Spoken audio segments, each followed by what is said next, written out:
So ayan mga kadrama-rama, alam ko pong inaabangan nyo po no, yung next na mangyayari po dito sa Abot Kamay na Pangarap dahil sobrang nakaka-tense na nga po no, tsaka nakaka-excite na nga din po talaga yung pinapakita ni Director every episode dito sa Abot Kamay na Pangarap habang napapalapit na nga po mga kadrama yung pagtatapos nito no.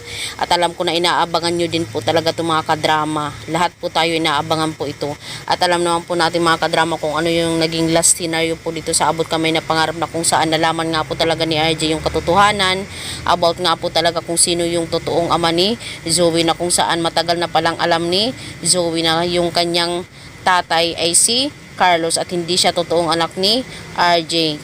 Kaya nung mga panahon nga po nung mga kadrama, hindi nga po talaga masabi ni Zoe yung katotohanan dito kay RJ dahil ayaw nga po niya na mawala itong si RJ sa buhay niya, dahil alam naman po natin mga kadrama na itong si Zoe ay lumaki nga po talaga sa poder ni RJ at talagang mahal na mahal po talaga ni Zoe itong si RJ. Kahit nasaktan man niya ito ay mahal na mahal pa rin talaga niya ito. Talagang nagawa lang talagang itago ni Zoe yung sekreto na yun dahil ayaw nga po niyang mawala si RJ sa kanya. At alam naman po natin mga kadrama ngayon na talagang itong si Zoe ay nagmakaawa nga po talaga ng sobra-sobra dito kay RJ na talagang mapatawad po siya.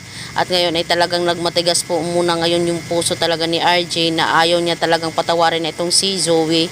At gusto nga po niya itong ipakulong pero hindi po niya nagawa yun.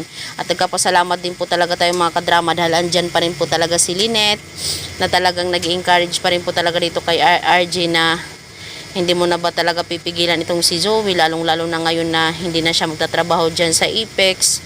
Tapos talagang sabi pa nga ni Lynette, diba siya yung unang prinsesa mo, ganito ganyan. Taka, alam naman po natin na mahal po talaga ni RJ itong si Zoe dahil siya talaga yung unang anak na nakilala niya, kahit hindi man niya ito kadugo pero anak pa rin talaga yung turing niya. At alam naman po talaga natin mga kadrama na wala pa rin talagang makakapantay sa pagmamahal po talaga ng isang magulang. Kahit alam naman po natin na nagkasala po yung mga anak natin sa ilang beses, ay talagang mapapatawad pa rin po talaga natin sila mga kadrama. Di ba? Ganun naman talaga yung mga magulang eh.